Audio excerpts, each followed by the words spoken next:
Hello everyone, Francy here. Today I am doing something very exciting for me.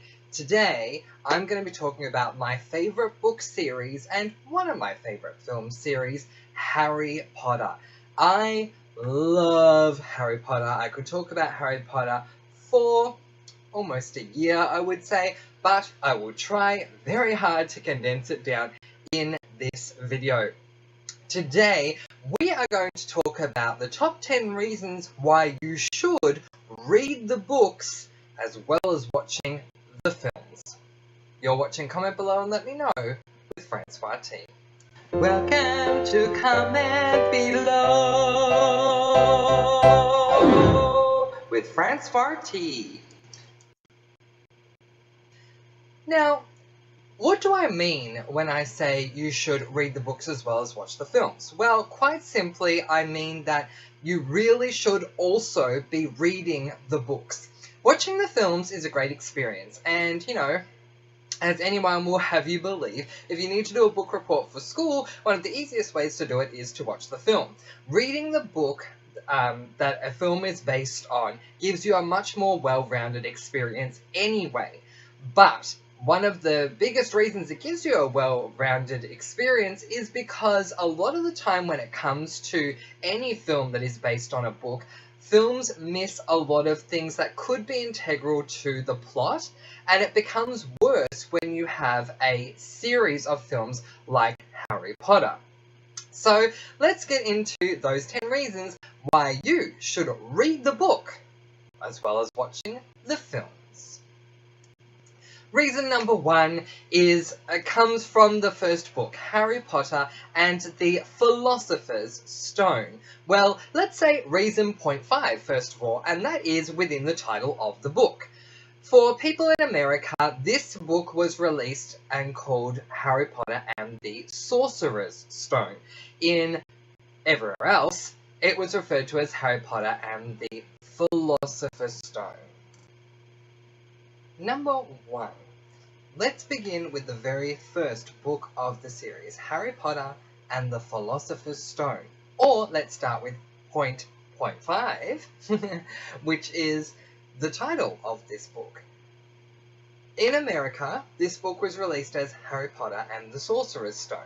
Around the rest of the world, it was released as Harry Potter and the Philosopher's Stone. Let's get this right, people. When J.K. Rowling was coming up with the character of Nicholas Flamel, who played a very integral part in the first book and first film, she came up with the idea to create a philosopher, not a sorcerer. Though they are similar things, they are also very different things. The reason initially that this was thought about was because they thought that Americans wouldn't understand what a philosopher is. I know quite a few Americans that know what philosophers are, so I'm a little upset that they did change that, because it doesn't really reflect a true representation. The guy was a philosopher. He was not a sorcerer. So a little upset about that. But so not the point. Point 1 comes from the book Harry Potter and the Philosopher's Stone, with something that did not make it into the film, which I felt was rather integral. So as we know, if you follow the series, Harry and his friends are doing what they can to procure the Philosopher's Stone. They go past the three-headed dog Fluffy, down the trapdoor, and through these obstacles. If you have only watched the film, you can completely be forgiven for thinking that the obstacles they need to get past are the Devil's Snare, the flying keys, the keys with wings, and the chessboard to get to Quirrell, and that's it. But in the book, this is not the case. In the book, there is actually a third task that they need to do to move through to find Professor Quirrell, and this task involves something to do with potions.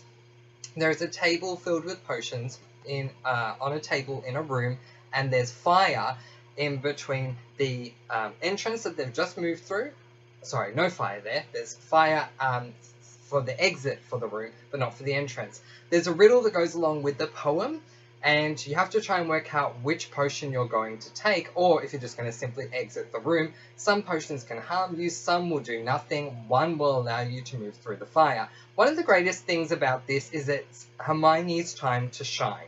And she didn't really get a time to shine. I mean, okay, she did with Devil's Snare, but she didn't really get her time to shine with this potions thing, because with her intelligence, that's the only way they were able to get through this task. But even more importantly than the fact that Hermione didn't get the chance to shine in this scene is the connection we make with Professor Snape. As we know in the film, Hagrid says to Harry, "That's Codswallop. Snape is one of the people protecting the stone." We don't really know how Snape is protecting the stone if we're just watching this from a film's point of view. Snape was not a charms professor, so he did not, give the keys wings. He's not a herbology teacher, so he did not create Devil's Snare. And as far as we know, Snape doesn't even play chess. Like, chess has nothing to do with Snape. So where's the connection that Snape is one of the teachers that is protecting the stone? There's just no connection there. So I was really upset that that was taken out of the film, especially considering that Harry Potter and the Philosopher's Stone, the film, sticks closest to what the book is actually trying to portray. There are other things that are taken out of the book that I can forgive, but this is an unforgivable for me. And that's the first reason why you should read the books as well as watching the film. Okay, point 2. You'll be hard-pressed to find me having too many issues with what they did with the Chamber of Secrets, because the Chamber of Secrets stuck very close to the actual book itself, and anything that it actually left out really wasn't that integral to the book in the first place. But there is one scene that is missed out that if you do happen to get the chance to watch Harry Potter and the Chamber of Secrets on DVD, I do suggest you watch the deleted scenes to catch a scene that was originally filmed but was cut from the book, because it explains a little more about the Malfoys. When Harry ends up going into the wrong, coming out of the wrong fireplace gate through the Floo network when they're travelling from the Weasleys to Diagon Alley, as we know, he ends up at Borgin and Burke's. Slight side note here, I used to pronounce his name Bjorn in my head, and then I found out his name's actually Borgin. I went back and read the name and went, well, no, Borgin makes more sense because it is written that way. So he comes out of the grate at Borgin and Burke's, and what we see in the final product of the film is that he just walks out of the store and then ends up dealing with these really weird witches. "Oh, we lost you. I will help you find your way back." Well, that's just great. I mean, obviously it's just a little bit of filler to show a bit of nocturnality, but there was a reason that Harry came out of that grate, and that was to see something that was going on between Borgin, the owner of the store, and Lucius Malfoy and Draco Malfoy.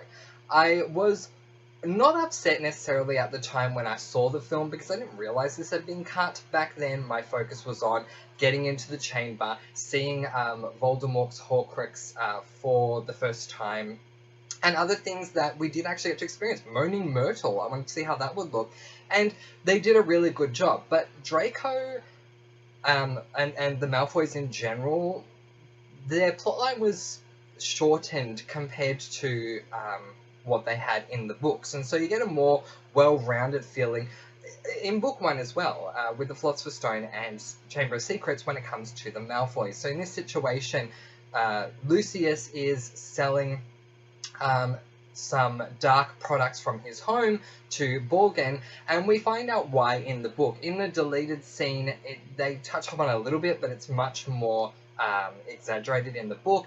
As we know, Arthur Weasley is dealing with quite a few raids from the Ministry, because they're trying to find out who's a Dark Witch, who's a Dark Wizard, who potentially could have been following Voldemort, who's a Death Eater, etc, etc, etc. And as we know, the Malfoys are very dark wizards, so Lucius wants to get rid of as many dark things that he can to not look so suspicious. And it's a very interesting scene. So if you get the chance to watch that deleted scene, certainly watch it. But otherwise, that's reason 2 why you should read the books for the Harry Potter series as well as watch the films. So let's jump on to point number 3. And let's talk a little bit about The Prisoner of Azkaban. I had a few issues with the film of Prisoner of Azkaban, and one of the reasons that I did is because I loved the book so much. You will not hear me complain about the time factor factor that they go back in time and Hermione is the time turner and all that, because I actually love that concept. I think it played out not only well in the book, but it also did actually play out well in the film. So I didn't have any issues with the time travel whatsoever. But the very first scene that we see in Harry Potter and the Prisoner of Azkaban pisses me off to no end. First of all, it doesn't explain the backstory that we get in the books, which is that despite the fact that Harry Potter is a wizard, Uncle Vernon and Aunt Petunia are aware of the fact that he can't use magic out of school, and so they threaten to keep him behind in his studies by locking everything up in the cupboard. He ends up having to find a way to get all of his books and everything through Muggle means, because if he uses magic, he's kicked out of school and study in the dark. Whilst we do get to see a little bit of him studying in the dark, well, he's not really studying in the dark so much as studying under his blanket, which is different to how it's actually portrayed in the film. What really gets to me is the way that Harry is practicing Lumos Maxima. Like, oh my god, it annoys the heck out of me, because it's like suddenly Harry Potter's wand has a short fuse. He'll say Lumos Maxima, the wand will light, and then it will go out 2 seconds later. Again, Lumos Maxima, the wand will light, and then it will go out again. Lumos Maxima, and then it just obviously explodes and bursts into a thing of light. I don't understand this, and you know, tell me if you completely disagree with me, but when a caster casts the spell of Lumos, or Lumos, whatever you want to call it, the wand doesn't go out till you say Nox. So, you know, Lumos, you're good, you've got a light until you say Nox. So why, with Lumos Maxima, does the wand keep going out? It doesn't make any sense to me other than to try and serve a dramatic purpose. Which, fair enough, the books are getting darker, so I can understand that. But then to follow that up with Vernon coming into the room and saying, what's going on here, really just annoyed me. So I did not like that at all. But otherwise, I loved Harry Potter and the Prisoner of Azkaban and really didn't have too many issues with that at all. Aside from Professor Dumbledore, which, trust me, we're going to get to very, very soon. But otherwise, as I say, I thought Prisoner of Azkaban was fine. We do learn a few other things, which is pretty good that we do, but otherwise, really not too much to say about that one. So let's move on to reason number 4, which is all about the next one, Harry Potter and the Goblet of Fire. Something you may have heard me say once or twice before. So to reason number 4, Harry Potter and the Goblet of Fire. I have so many things to say about Harry Potter and the Goblet of Fire that if I were to tell you all about them, you would be here for half a day watching this video. So I hated the film. And part of the reason I hated the film is because I loved the book so much. But the film not only cuts things out, despite, I can understand that because it's a big book, but it's the first time it actually adds things that's not there, and that is really annoying. For anyone who reads a book first and then watches a film, when the film adds something that's not meant to be there, it can be really annoying. And so the fourth reason as to why you should read the book as well as watch the film is because there are things in the film that weren't even in the book to begin with that really change the story, and not in a good way.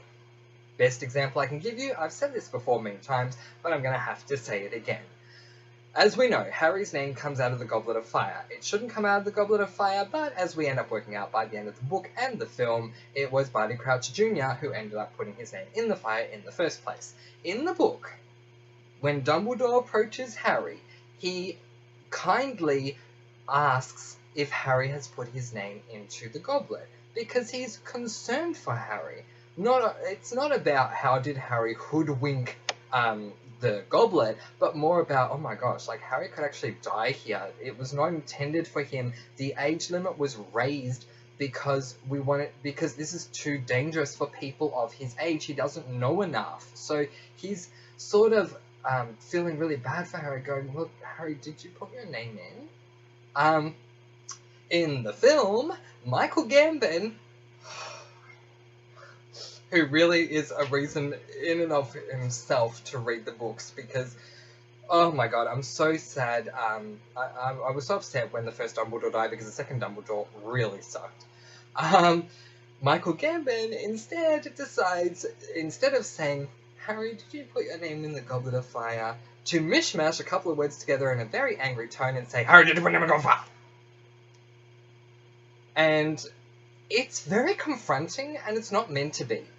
And I remember the first time I watched it, I was at the cinemas going, oh, okay, yep, so Harry's name's come out, and interesting because, of course, I'd read the book.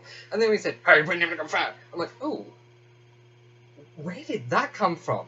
Sadly, this is not the only time that I thought, where did that come from when it comes to the Harry Potter series? Reason number 6 as to why you should read the books as well as watch the films comes about thanks to the film portrayal of the schools in the Goblet of Fire that compete in the Triwizard Tournament, aside from Hogwarts, which are Beauxbatons and the other one, Durmstrang. In the films, Beauxbatons Academy, led by Madame Maxine and of course represented in the Triwizard Tournament by Fleur Delacour, are portrayed as an all-girls school. Durmstrang, led by their leader Igor Karkaroff and represented by the Quidditch player Victor Crumb, which... what a dunderhead, but anyway, let's move on, are portrayed as an all-boys school. This is inaccurate and completely incorrect. There is evidence that proves in Harry Potter and the Goblet of Fire that there are boys that go to Beauxbatons, and there are girls that go to Durmstrang. So I don't understand why Dumbledore, in his speech of welcoming the other students, the other schools, says, and now the lovely ladies of Beauxbatons Academy. No, Beauxbatons has boys as well. So it's really annoying when I come across people who will say to me, oh, but Beauxbatons is a girls' school only. It's actually not. And that's another big reason why you should read the book as well as watch the film. Reason number 7 that you should read the books as well as watch the film is because of the depictions of people in fireplaces. Oh my god, if I wasn't pissed off with the way they depicted Harry Potter and the Goblet of Fire enough, and seriously, if anyone can grab a hold of Mike Newell and just bring him to me tied up in chains, I have so much to say to him. I am so disappointed with so many things that he has done in this film. But one of the other things that I'm upset about what he did in the film was the portrayal of people's heads in fireplaces. One thing that we learn in the Harry Potter and the Goblet of Fire book, and is also brought about thanks to Harry Potter and the Goblet of Fire, though it's not really explained, is that not only can you travel with your whole body via the Floo network, you can travel with just your head via the Floo network and go from your fireplace to someone else's and pop your little head out. There's a wonderful scene in Harry Potter and the Goblet of Fire prior to the kids going back to school where Amos Diggory, Cedric Diggory's father, actually appears through the flames to talk to Arthur Weasley about Mad-Eye Moody, something that had happened with Mad-Eye Moody. The way he's talking to... the way it's being described is done really well and quite accurately because J.K. happens to place Harry in the scene and he can see what's going on for the first time, going, wow, you know, his head's sticking out the fire, what's going on here? And right before Cedric's dad leaves the fireplace, Molly asks him if he would like to have a piece of toast, and he says, alright, go on then, and she grabs some fireproof tongs, picks up a piece of toast and puts it into his mouth. If you look at the way that Sirius is portrayed as being in the fireplace in Harry Potter and the Goblet of Fire, I was ready to throw my Coke at the picture theatre screen. It pissed me off. What was that? They carved Sirius's face out of the wood, out of the logs of the fire? That was ridiculous. Oh my god. At least the next time we see Sirius in Order of the Phoenix, they did much better than what what they did in Goblet of Fire. It still wasn't what I thought it would be, because it's described as a head poking out of the fire. And even in Order of the Phoenix, you see a head in flames, but the head needs to be out of the fire. But this one was just ridiculous. Reason number 8 to read the books, and as well as watching the films, again, comes back to Harry Potter and the Goblet of Fire. And again, I have to say, I love the book, and that's why I'm so critical of the film. It's not that they cut out things, well, it's not that they cut out things, it's that they changed things that weren't there in the first place. And that gets to me a whole lot more than someone just not adding something because they don't have enough time, not including something. The fact that they also, on top of that, they add things or they change things. This is very high up on the scale for me. As we know, in Harry Potter the Goblet of Fire, the movie, Harry has to do 3 tasks if he's to win the Triwizard Trophy and the fame and the glory and all that blah blah blah.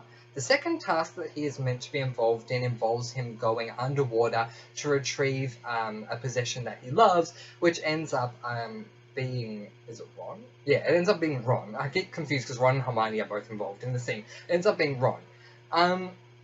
So Harry ends up being given gillyweed to help him breathe underwater. Fantastic. In the films, Harry is given gillyweed by Neville, and this makes a lot of sense because Neville's into herbology, and so, you know, you can sort of go, okay, yeah, I see how that works. But this is dead wrong. In the book, it's not Neville that gives him the gillyweed, it's actually Dobby the house elf. And what really pisses me off about this revelation is that Dobby does so much more than we see in the film, that by the time, spoiler alert, Dobby dies, at the end of part 1, start of part 2 of the final film, it almost is, if you just watch the films, it's almost like, oh, okay, he was a side character, I don't really care. Where in the books, he's present pretty much all the way through. So ever since Chamber of Secrets, I don't think, and correct me if I'm wrong, Harry Potter fans out there, I don't think there's a book where Dobby's not included. He's included in every book. Not to mention Winky, who's not even featured. You guys who watch the films be like, Winky, who the hell's that? Winky's another house elf. She is the Minister of Magic's female house elf, which would have been really interesting to see a female house elf, who has drinking problems ever since she was let go from her former master. So, interesting there, and that was cut out. But the problem that I have with Neville giving Harry the gillyweed is we are seeing just how much Dobby loves Harry. Yes, Dobby is always going to be grateful to Harry after what he did at the end of Chamber of Secrets by freeing him by placing his sock into Voldemort's old diary that Lucius gave to Dobby, and we have that beautiful scene, Dobby gave Master a sock, Dobby is free, and that's lovely. But we see that, and then we see Dobby right at the end try and help Harry, and it's like, well, hang on, where the hell have you been all this time? When in fact, Dobby has always been around, he's always trying to help Harry any way that he can, and gillyweed is no exception. Harry falls asleep in the library, and he's woken up by Dobby, who says, you know, Harry Potter, you're going to be late, sir. You're going to be late to the tournament because you've slept in. But don't worry, sir. I found you something. I found some gillyweed, sir. It will help you to breathe underwater. It's a beautiful scene, and it's completely left out of the book, and that really, really upsets me. That is, it was left out of the film, and it really upset me. A noteworthy thing that I want to mention is the casting of Dolores Umbridge. They casted her so well.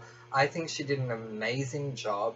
For those of you who are Australian, you may remember the woman in the commercial back in the day that worked at the milk bar where she was like, high fat, low fat, protein or extra dollar. I imagined her as Dolores Umbridge for a very long time, but the woman that they cast as Dolores Umbridge did a brilliant job. I have no complaints about her, and yet this is probably one of the few things that I don't complain about. The scene on the steps involving Umbridge and McGonagall. Are you questioning me, Minerva? Not at all, Dolores. I love that whole scene. That is just perfectly done between two brilliant actresses. But the film as a whole was very, very disappointing and not at all as I imagined it to be in the books. So that's why it gets so many thumbs down moments. It's my least favourite film in the whole series, but arguably probably my favourite book in the whole series. And some of you may realise I made a mistake there, because Dolores Umbridge is in the Order of the Phoenix, which just goes to show how much I hate Harry Potter and the Goblet of Fire. Harry Potter and the Order of the Phoenix was okay. I loved Umbridge, but I'm about to give you the next reason why you should watch, as well as read, the books. Reason number 9 as to why you should read the books as well as watch the films definitely does come from Harry Potter and the Order of the Phoenix, and it involves a fantastic scene between Professor McGonagall, or moment I should say in the book, between Professor McGonagall and Dolores Umbridge. So during this year at Hogwarts, Harry needs to try, and so does his fellow students, they need to try and work out what they want to do with the rest of their lives, and so they just need to start thinking about it. And we had the same, you know, when I was at high school, they get you to a certain point where they sort of go, okay, you need to start thinking about what you want to do with career-wise and stuff like that. So everyone ends up having an appointment with their head of house to discuss what it is that they are going to do, and this sets up a fantastic scene that really should have been in the film between Professor McGonagall, Dolores Umbridge, and Harry Potter. By this point, as we know, if you've seen the film, as you know, Dolores has an absolute hatred of Harry Potter. Everything he does wrong, he's lying to everyone, he deserves to be punished, where Professor McGonagall has a lot of love for Harry Potter. She is still very stern with him, she won't take any crap from him, but she is quite loyal to Harry in many ways. So Harry announces that he wants to be an Auror, which is a dark wizard catcher. Makes a lot of sense considering that's what he's doing in high school anyway, or wizard school anyway. He's being forced to go after Voldemort whether he wants to or not, so he might as well just continue to do that by going after less darker wizards, right? Well, it turns out that Professor Umbridge has a lot of issues with this, and this sets up a very comical moment between the pair as Harry sort of sits back and watches what's going on. Dolores keeps trying to interrupt by saying, ahem, which she does quite a bit. You'll see H-E-M, H-E-M written together quite, pretty much all the way through the book when it comes to Dolores. You're like, ahem, ahem. So in this particular scene, she's like, ahem, and McGonagall sort of, you know, closes her eyes as if to pray for patience, which I love that line. It's actually written in the book. McGonagall closed her eyes as though praying for patience and says, would you like a cough drop, Dolores? And she says, oh, no, thank you, I'm fine. I'm just wondering if you got the report that I gave you earlier today about Mr. Potter? She's like, oh, what, this thing? Oh, yes, that's fine. So, Harry, about being an Auror, and Dolores is like, ahem? And anyway, and that just keeps going on between the two, till finally McGonagall says, are you sure you don't want a cough drop, Dolores? And it's just really, really comical. So if you get the chance to read that scene, you really, really should. I love how that played out. It was funny. Was it absolutely necessary to have it in the film? Maybe not, maybe yes. I mean, McGonagall does talk about the requirements needed if Harry is to become an Auror, so the subjects he should take up. So maybe for that purpose, it should have been kept in the film, but really just from an acting standpoint and from a viewer standpoint of watching a film, that would have been a fantastic scene to watch. There'll be more than 10 reasons here, but reason number 10 is Harry Potter and the Half-Blood Prince, and again it comes up at the start of the film, and these creative liberties, again, I can't impress upon you enough the difference between not including something in a film and completely changing something. As we know, if you've seen Harry Potter and the Half-Blood Prince film, Harry meets up with Professor Dumbledore at a train station, and they have this little, if you can call it comical, but honestly it just annoyed me by this stage that they kept putting in these things that weren't needed. Moments of Harry and this girl he was checking out, and Dumbledore's like, oh, she was quite pretty, Harry. Yes, she was. This is completely changed from how it was in the book. In the book, Dumbledore actually goes to visit Harry at Privet Drive, in his home in the Muggle world in Little Whinging. So it's completely different. Dumbledore ends up sending Harry a letter and says, I'm going to come and visit you at your home.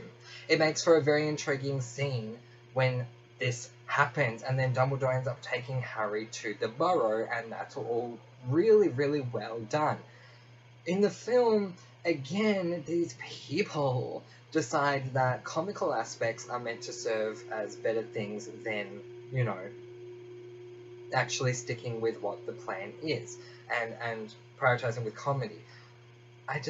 We didn't need that. Harry Potter doesn't really show interest in women aside from Cho Chang in the entire book. And once his relationship with Cho Chang is over, he sort of gets over women. I feel like he was sort of forced to be with Ginny Weasley by the end of it, but he just doesn't care about relationships because he doesn't have time to. He doesn't want people to get hurt if he's in a relationship with them. So to have this scene was just really uncomfortable. And another time where comedy was put in front of everything else, I want to refer back to Harry Potter and the Chamber of Secrets, when they go into Aragog's residence, and we see Rupert Grint making all these faces about spiders. Harry, can we get out of here? It's really annoying, because there's a massive point to be made in that scene when Aragog is explaining to Harry about the little girl who died in the bathroom, and how Hagrid kept him in the box, and all that happened, and instead, I remember watching this film the first time at the cinemas, everyone was just like laughing around me at Rupert and completely missed what Aragog was telling Harry, which is a very vital point. So for me, I would have actually edited out what Rupert was doing. I get that he hates spiders, don't get me wrong, I do too. But I'm like definitely an arachnophobe for sure, but definitely should not have overshadowed what they were trying to do there. Okay, so there's a couple of quick things I want to mention about the final three films. Harry Potter and the Deathly Hallows was interesting, but of course we have to first talk about Harry Potter and the Half-Blood Prince. Harry Potter and the Half-Blood Prince was probably my least favourite book in the series, because I used to entitle that book Harry Potter and Lord Voldemort, This Is Your Life. Because basically it's all about Voldemort and, you know, how he grew up and everything that he did prior to us, you know, prior to when we first come in at Harry Potter and the Chamber and the Philosopher's Stone. Honestly, I did find it a little bit annoying, but there are little gems inside of Harry Potter and the Half-Blood Prince that don't make it into the film. So let's talk about something that doesn't make it into the film that I feel should have made it into the film. When Harry finally leaves Privet Drive for good, and he's going to go over to the secret location where Sirius is, Sirius's place, or, well, where Sirius was, I should say, to his place, there's a really beautiful scene between Harry, Dudley, and Harry and Petunia that didn't make the final cut, and it's really annoying. It did make the deleted scenes, so they originally intended to film it, but they cut it for time purposes, and I don't think they needed to. I think, quite frankly, it shows some humanity in those two, and I'm really saddened by the fact that it was cut, but in the scene that was cut, Harry and Dudley actually shake hands, which is really beautiful. And Petunia talks to Harry about a few different things about her sister and him and things like that, and it goes even deeper in the book, and it's just really beautiful how things are left. Despite, you know, Vernon being still Vernon, you can see that there is some love there from Petunia and there is some love there from Dudley, and so it's actually really sad that this was cut out of the film for timing when it really didn't need to be. Another thing that's cut out that I really wish they'd kept was a scene between Voldemort, or Tom Riddle at the time, and Hepzibah Smith. This is how Voldemort ends up finding the Hufflepuff Cup, I believe, and something else. I think he finds 2 Horcruxes with her. And it's a really interesting scene, and I don't understand why they cut that out. It just doesn't make any sense to me whatsoever. But those two fall very short for the one reason why you need to read Harry Potter and the Half-Blood Prince and not just survive on the film alone. Oh my god, I've said it once, I've said it twice, I've probably said it about 5 times by now, but there is nothing, and I do mean nothing, worse than adding something into a film that was never there in the book to begin with. And Harry Potter and the Half-Blood Prince was the first time that in my first viewing of a film, I realized that something was added and it absolutely angered me. There is a scene outside of the burrow where there is a duel between the Death Eaters and some members of the Order of the Phoenix. This duel ends up resulting in some point with the burrow being caught alight on fire and just standing in the background in a blaze of fire. This never happens. Quite frankly, this scene never happens in the film, in the book. It never. This was added in for what? For drama? For some more action? It's not a part of the book, and it was placed in there, and it's really annoying when you consider that this took over other things that could have gone into the film, like Tom's moment with Hepzibah Smith, and the moment of Harry and Dudley, and the moment with Harry and Aunt Petunia. They were put aside for something that wasn't even part of the story to begin with, and that really annoys me. Yes, I understand the term creative liberty, but it doesn't mean that I need to enjoy it, especially when a brilliant foundation is created for a story, and then you go ahead and put something in that has no significance, adds nothing to the series, and quite frankly was a complete waste of time. Putting it in there, and even worse than that, means that other things that should be in there are sacrificed because you have to add in something completely random. So that scene really upsets me, and every time I see it, I just get more and more frustrated watching that one. One thing that I have to praise the film side of Harry Potter for is the fact that they split Harry Potter and the Deathly Hallows into 2 films. I'm so happy they did this. And you're going to say, oh, of course you are, because more Harry Potter. Wrong. That's not why. It's not because I got an extra film. Not at all. No. It's because I could have better expectations of Part 1 and Part 2. I knew that I would not like Part 1 of Harry Potter and the Deathly Hallows because I don't like the first half of Harry Potter and the Deathly Hallows, the book. It really annoys me that they don't go back to Hogwarts. I understand that they can't, but a big part of what I love about Harry Potter is when he's at Hogwarts and dealing with all these things at Hogwarts. I love the little things we get used to, like the sorting ceremonies. Not really a fan of Quidditch. I know the cheese stands alone, but I really couldn't care less about Quidditch, to be completely honest. But, you know, seeing who wins the House Cup, watching them involved in classes, or reading about them being involved in classes, and secret passageways that they find at the school, and just secrets in general that they find out about in the school, finding out who the next teacher is going to be for Defense Against the Dark Arts. There's just so many things I love about Hogwarts, and Hogwarts doesn't feature at all in the first half of the book. Quite frankly, it only features right at the end of the book. But not only that, they are really, like, Harry, Hermione, and Ron are camping for the first half of the book. Now, anyone who wants to say to me, yeah, but there's a reason for that, I know, I get that, I know why they're doing this, but it doesn't mean I have to like it. I really don't. I wish all of the Horcruxes were hidden somewhere in some pre-established magical area. So I wish they were all hidden in Hogwarts, or some in Hogwarts, some in Hogsmeade, some in the Ministry, you know, and I understand that some are, but I wish they all were. Because having them gallivanting around all these different Muggle areas just really disappointed me. I didn't care for it. Again, I get why it happened, but I just didn't enjoy it. And reading it was a real, like, pain. I hated reading that whole first half of the book. It really annoyed me.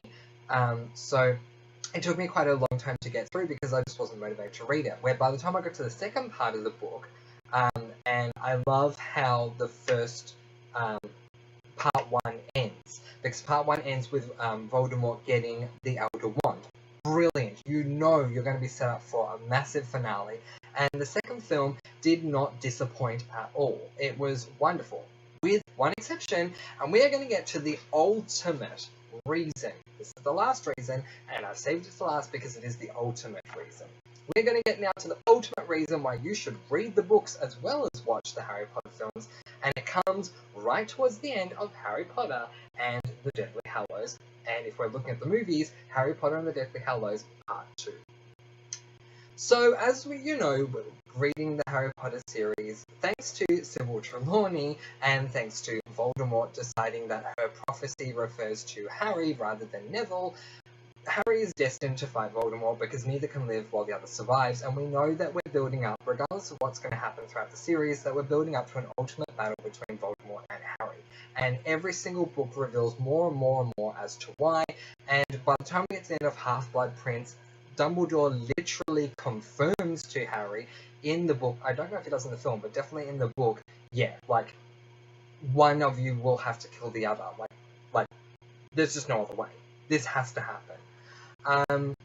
So, most fans really looked forward to this. There were other things they were looking forward to finding out as well, like if Snape was good or evil and other things like that, but the big thing was who was going to win in the battle between Harry and Voldemort. And the way that the books are written, J.K. Rowling got much, much darker as the series went along, so I would not have been surprised at all if Voldemort had won.